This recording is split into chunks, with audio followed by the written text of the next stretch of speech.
दोस्तों, आज मैं जिस फिल्म की कहानी बताने वाला हूँ वो एक Mexican crime fantasy horror movie है जिसका नाम है टाइगर्स आर नॉट अफ्रेड।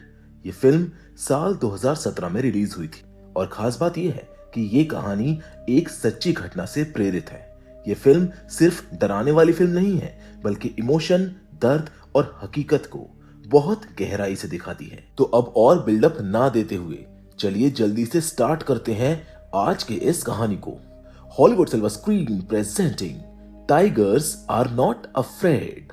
इस फिल्म की शुरुआत में हमें कुछ डराने वाले आंकड़े दिखाए जाते हैं जिनसे पता चलता है कि साल 2006 के बाद ड्रग वॉर और क्राइम की वजह से मेक्सिको में करीब 1.5 लाख से ज्यादा लोग मारे गए हैं और हजारों लोग अचानक गायब हो गए हैं। कई शहर पूरी तरह उजड़ गए और भूतों के शहर बन गए। इन्हीं हालातों की पृष्ठभूमि में ये कहानी आगे बढ़ती है जो इसे और भी ज्यादा सच्चा और दर्दनाक बना देती है। इसके बाद कहानी हमें एक स्कूल में ले जाती है जहां पर एक टीचर बच्चों से एक टॉपिक पर लिखने को कहती है। इसी क्लास में एक छोटी सी लड़की होती है जिसका नाम है एस्ट्रेला। वो टाइगर के बारे में लिख रही होती है जो बताती है कि टाइगर किसी से नहीं डरते, वो अंधेरे में भी देख सकते हैं।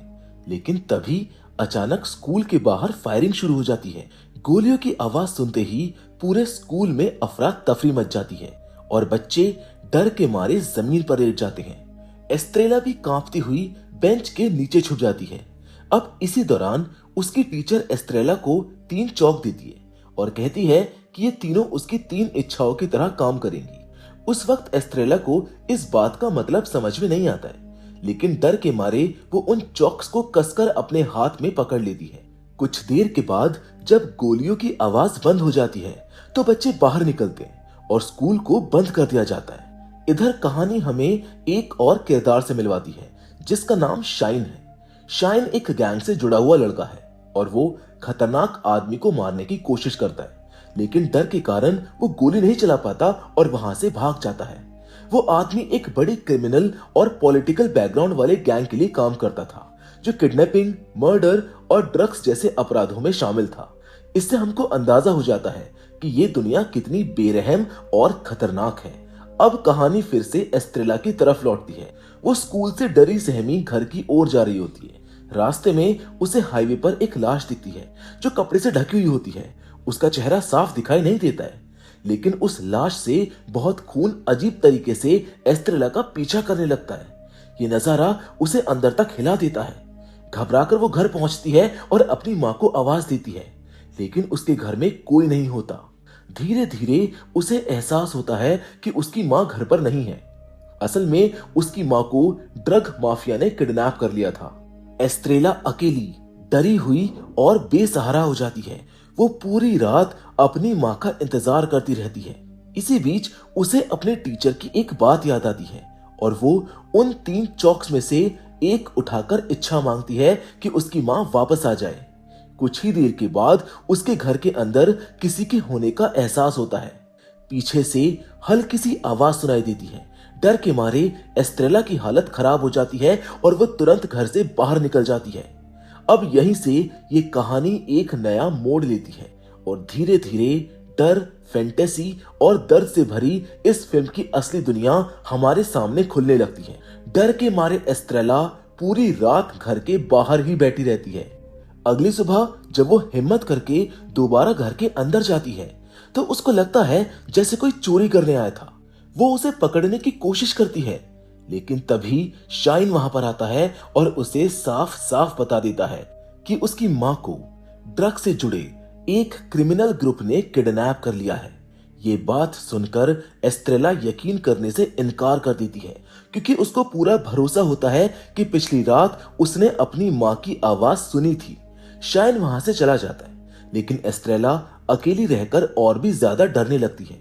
उसे घर के अंदर अजीब अजीब चीजें महसूस होती है, जैसे कोई उसको देख रहा हो या कोई आवाजें आ रही हो। इसी डर की वजह से वो घर छोड़कर बाहर भाग जाती है। अब उसे तेज भूख लगने लगती है और इसी दौरान उसकी मुलाकात शाइन के गैंग से होती है। इस गैंग में कई अनाथ बच्चे होते हैं जिनमें पॉली, टक्स और मोरो जैसे बच्चे शामिल हैं। एस्ट्रेला भी उनके साथ रहना चाहती है, लेकिन पहले तो वो लोग उसे अपने गैंग में शामिल करने से ही मना कर देते हैं। पर फिर भी एस्ट्रेला हार नहीं मानती है। वो उनके आसपास ही रहने लगती है। कुछ समय के बाद हमको पता चलता है कि एक खतरनाक आदमी जिसका नाम काको है, अपने खोए हुए फोन को ढूंढते हुए शाइन के गैंग तक पहुंच चुका है। इसी फोन में उसके लिए कुछ बेहद जरूरी चीजें थी। इसी दौरान काको मोरो को किडनैप कर लेता है। मोरो की हालत देखकर शाइन बहुत परेशान हो जाता है। तब शाइन एस्ट्रेला को एक खतरनाक काम सौंपता है। वो कहता है कि अगर वो सामने वाले घर में जाकर काको को मार दे तो उसे गैंग में जगह मिल सकती है। एस्ट्रेला ये सब नहीं करना चाहती थी, लेकिन मोरो को बचाने के लिए वो मजबूर हो जाती है। डरते डरते वो उस घर में घुसती है और काको के कमरे तक पहुंच जाती है। वहां टीवी पर न्यूज चल रही होती है। इसी दौरान एस्ट्रेला दूसरी चौक अपने हाथ में पकड़ती है और मन ही मन इच्छा करती है कि काको मर जाए और उसे खुद उसको मारना ना पड़े। और तभी वो देखती है कि काको तो पहले से ही मरा हुआ है। ये देखकर एस्ट्रेला को राहत मिलती है। वो वहां पर कैद दूसरे अनाथ बच्चों को भी आजाद कर देती है और फिर शाइन के पास लौट आती है। जब शाइन उससे पूछता है कि उसने काको को कैसे मारा, तो एस्ट्रेला सच बता देती है कि उसने सिर्फ इच्छा मांगी थी और काको अपने आप मारा गया। उसी रात एस्ट्रेला को फिर से अजीब सपने और आवाजें आने लगती है। उसे अपनी माँ की आवाज सुनाई देती है। उसकी माँ उसको चेतावनी देती है कि काको का मर्डरर ढूंढा जाएगा और उसके पीछे लोग जरूर आएंगे, इसलिए उसे सावधान रहना होगा और किसी भी हाल में उससे जुड़े लोगों से बचना होगा। अगले दिन शाइन का गैंग दोबारा इकट्ठा होता है। बातचीत के दौरान काको की मौत का जिक्र होता है। तभी गैंग के बड़े बच्चे बताते हैं कि काको का भाई अब बदला लेने जरूर आएगा।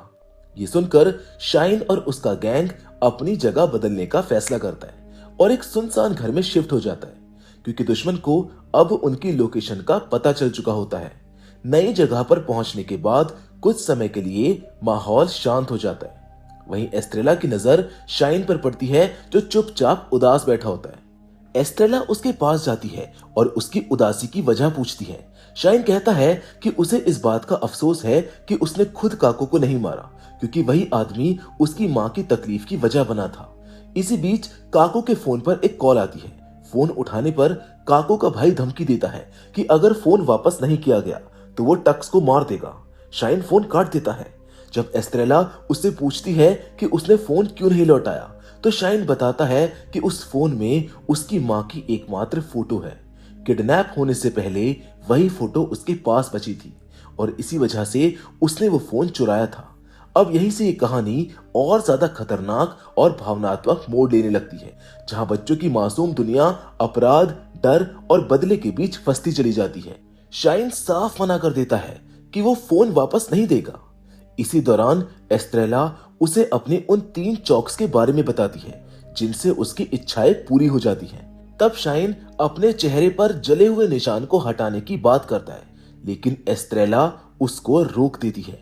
वो कहती है कि जब जब उसने इन चॉक्स का इस्तेमाल किया है, तब तब कोई ना कोई भयानक घटना जरूर हुई है।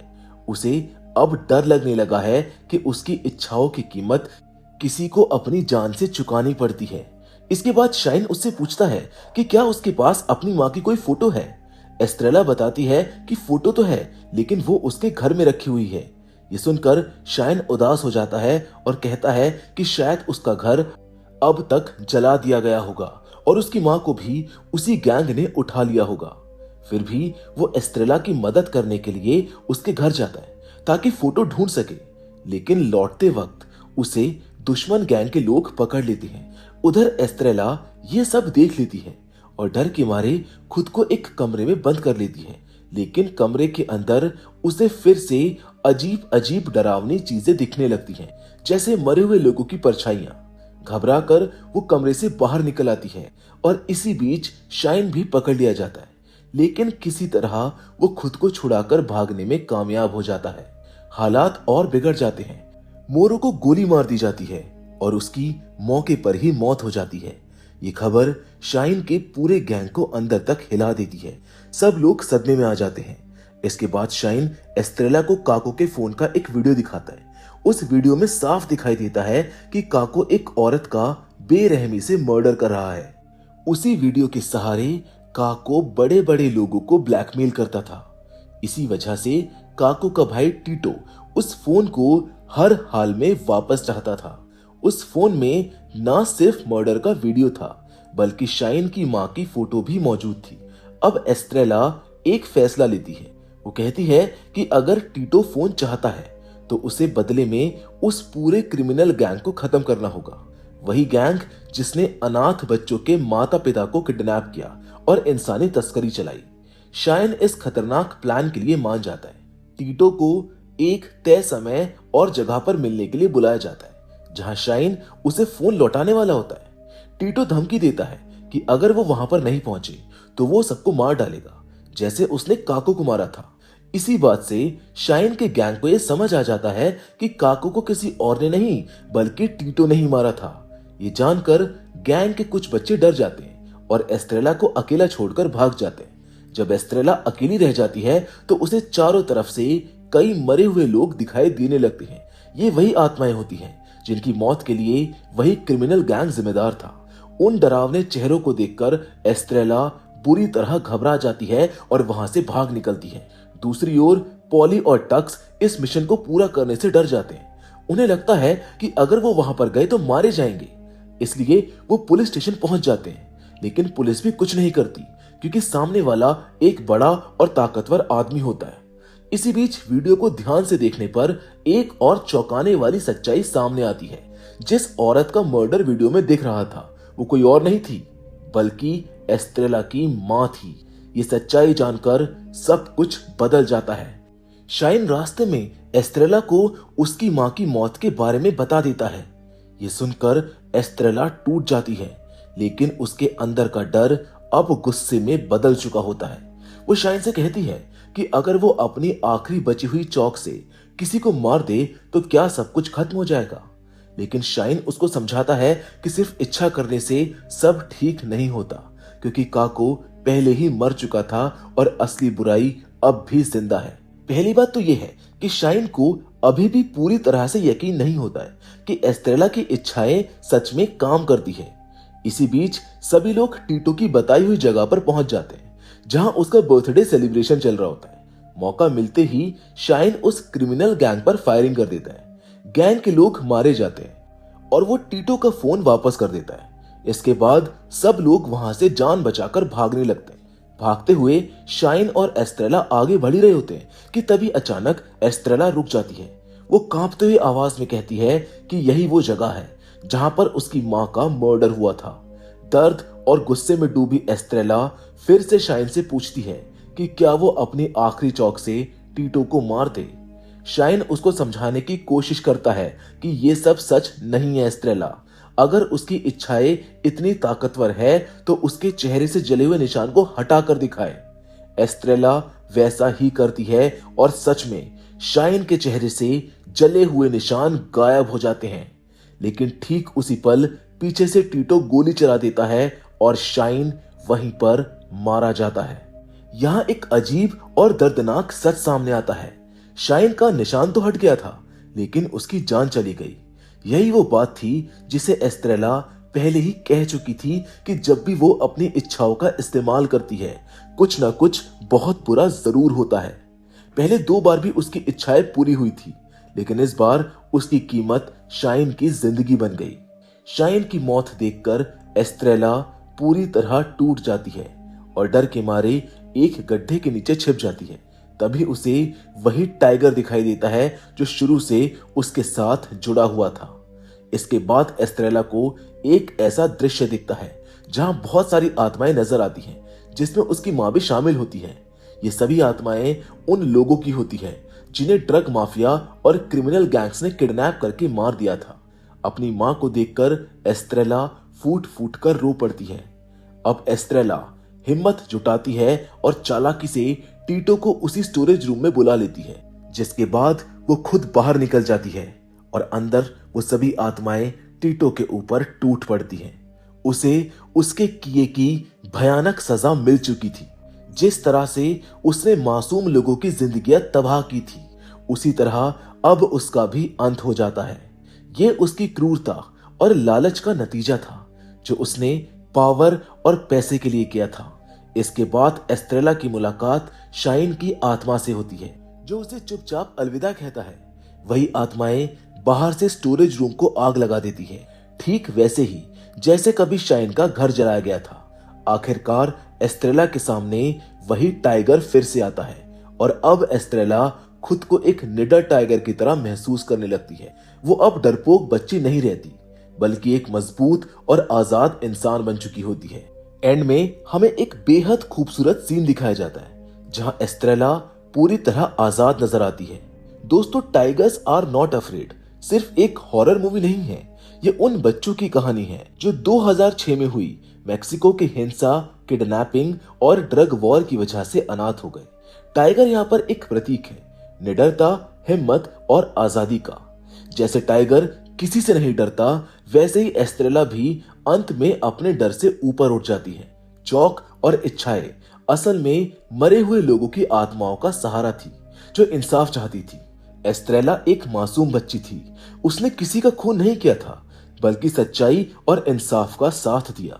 यही वजह है कि अंत में सिर्फ वही बचती है और मजबूत बनकर सामने आती है। मैं उम्मीद करता हूं कि ये कहानी आपको पसंद आई होगी। बाकी फिलहाल आज के इस वीडियो में बस इतना ही, लेकिन हमेशा की तरह हम आपसे जरूर मिलेंगे, और वो भी एक और नई इंटरेस्टिंग कहानी के साथ। पर तब तक के लिए धन्यवाद।